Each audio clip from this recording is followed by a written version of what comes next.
Assalamualaikum warahmatullahi wabarakatuh.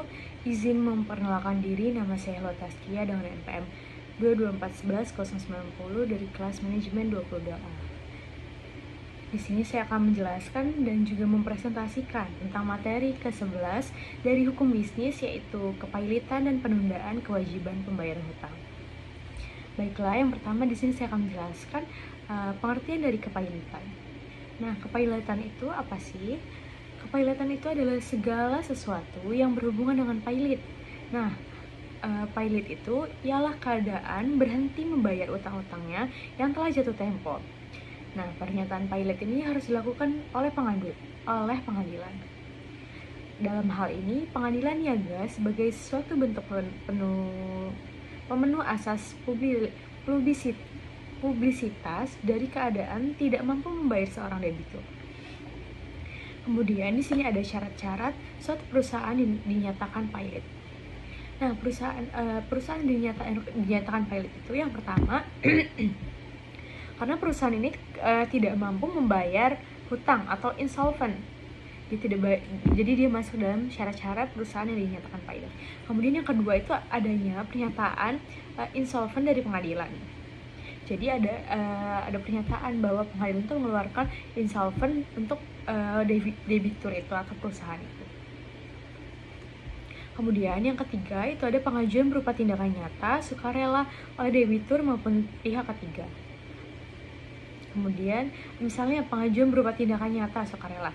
Nah, maksudnya itu pengajuan itu yang dilayangkan oleh orang yang memberi utang kepada dia, kan itu nggak dibayar. Jadi dia itu mengajukan tindakan nyata sukarela pada debitur, kepada pihak ketiga. Misalnya dia mengajukan pada pengadilan. Kemudian yang keempat yaitu sejak putusan pernyataan pailit oleh pengadilan niaga. Nah, berlakulah pada pasal 1131 KUHP-DT, maka segala barang yang dimiliki oleh debitur, baik yang sudah ada maupun tidak ada, dijadikan jaminan untuk perikatan perorangan debitur. Kemudian syarat yang kelima yaitu debitur mempunyai 2 kreditur atau lebih, maka dia dinyatakan pailit. Kemudian debitur ini tidak membayar sedikitnya satu utang yang telah jatuh waktu dan dapat ditagih. Kemudian selanjutnya dinyatakan pailit dengan putusan pengadilan. Yang terakhir adalah permohonan sendiri atau permohonan satu atau lebih dari kreditur. Seperti tadi, misalnya dia utang ke 2 orang atau 3 orang kreditur, terus dia nggak bayar kan, sama aja dia pailit. Nah, jadi si kreditur itu membawa ke pengadilan. Jadi perusahaan ini dinyatakan pailit. Nah, di sini ada dasar hukum dari kepailitan. Nah, dasar hukum dari kepailitan ini terdapat dari pasal 1131, yaitu pasal Undang-Undang Hukum Perdata yang menetapkan sebagai berikut. Segala kebendaan si berutang, baik yang bergerak maupun yang tidak bergerak, baik yang sudah ada maupun yang baru, akan ada di kemudian hari, menjadi tanggungan untuk segala perikatan perseorangan. Kemudian setelah pasal 1131, kemudian ada pasal 1132 KUH-PDT yang menunjukkan sebagai berikut. Nah, kebendaan tersebut menjadi jaminan bersama-sama bagi semua orang yang mengutangkan padanya. Jadi pada kreditur yang mengutangkan kepada debitur ini, kebendaan itu menjadi jaminan sama-sama. Misalnya dia minjem utang ke kreditur tuh 2 orang, jadi tuh dia nggak bisa bayar, dijadikan jaminannya tuh 2. Segala benda dia, misalnya kayak mobil, habis itu tempat perusahaannya, misalnya kayak gedung perusahaannya atau barang-barang lainnya. Kemudian pendapatan penjualan benda-benda itu, kemudian barang-barang yang tadi itu kayak mobil segala macam itu dijual, kemudian dibagi menurut keseimbangannya, yaitu menurut besar kecilnya piutang masing-masing, kecuali apabila di antara para piutang itu alasan-alasan yang sah untuk didahulukan. Nah, itu terdapat dari dasar hukum Undang-Undang Kepailitan Nomor 37 Tahun 2004. Nah, di sini ada tujuan pernyataan pailit. Nah, tujuan pernyataan pailit ini mendapatkan suatu penyitaan umum atas kekayaan debitur, yaitu segala harta benda debitur atau disita dan atau juga dibekukan untuk kepentingan semua orang yang menguntungkannya, sehingga semua kreditur dapat dibayar secara adil.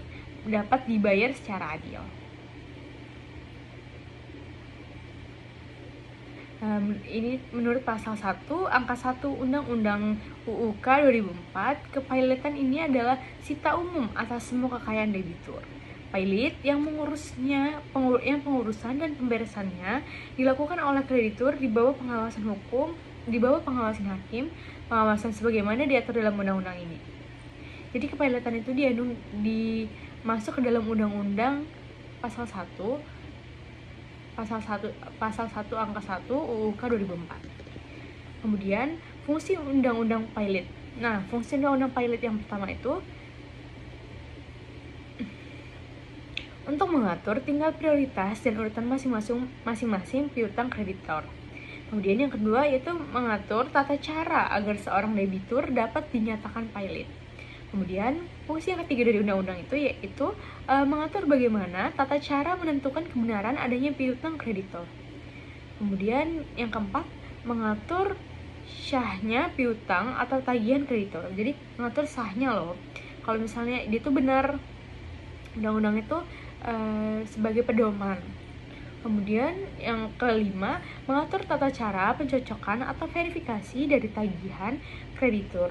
Kemudian yang keenam ada mengatur bagaimana tata cara membagi hasil penjualan harta kekayaan debitur sesuai prioritas dan urutan masing-masing kreditor. Kemudian yang terakhir yaitu mengatur tata cara pendamaian yang ditempuh oleh debitur dengan para kreditor yang sesudah pernyataan pailit.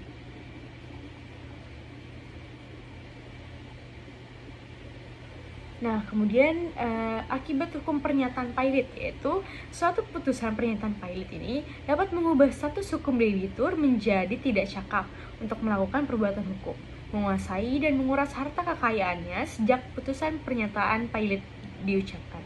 Kemudian akibat hukum yang kedua yaitu debitur demi hukum kehilangan haknya untuk menguasai dan mengurus kekayaannya yang termasuk dalam harta pailit. Jadi harta dia itu bukan lagi haknya dan tidak dapat dikuasai oleh si debitur. Kemudian yang ketiga yaitu kepailitan hanya mengenai harta pailit dan tidak mengenai diri pribadi debitur pailit. Nah, harta pailit ini diurus dan dikuasai pada kreditur untuk kepentingan untuk semua para kreditur dan debitur dengan pengawasan dari hakim pengawas. Kemudian setelah kepailitan di sini ada pengertian dari penundaan kewajiban pembayaran hutang atau PKPU. PKPU itu adalah sebuah proses hukum yang mengizinkan debitur yang mengalami kesulitan keuangan untuk menunda pembayaran utang kepada kreditur. Nah, PKPU ini bertujuan untuk mencapai perdamaian antara debitur dan juga kreditur agar dapat mencapai kesepakatan tentang bagaimana utang-utang tersebut akan dibayar. Nah, ini adalah langkah hukum yang dapat membantu debitur menghindari pailit dan juga likuidasi aset. Nah, apa sih tujuan dari PKPU itu? Tujuan dari PKPU itu adalah untuk mencapai perdamaian antara debitur dan juga kreditur. Dari pasal 222 ayat 2 UU Undang-Undang KPKPU yang menyatakan bahwa PKPU bertujuan untuk membuat kesepakatan yang termasuk dalam rencana perdamaian. Rencana perdamaian ini mencakup tawaran skema pembayaran piutang, baik sebagian atau seluruhnya, sehingga debitur dapat menghindari pailit dan likuidasi harta kekayaan mereka. Nah, kemudian di sini ada dasar hukum dari PKPU, yaitu diatur dalam Undang-Undang Nomor 37 Tahun 2004 tentang kepailitan dan PKPU khususnya dalam bab 3 pasal 222 sampai dengan pasal 294. Baik, itu saja yang dapat saya sampaikan dari materi hukum bisnis yang ke-11 ini. Kurang lebihnya saya mohon maaf. Saya akhiri. Wassalamualaikum warahmatullahi wabarakatuh.